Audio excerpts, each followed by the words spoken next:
চাতক কায়ার নিশি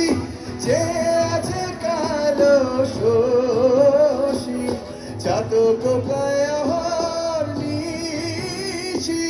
যে আছে কালো শশী হব বলে চরণ দাসী হব বলে চরণ দাসী ওটা হয় না কপাল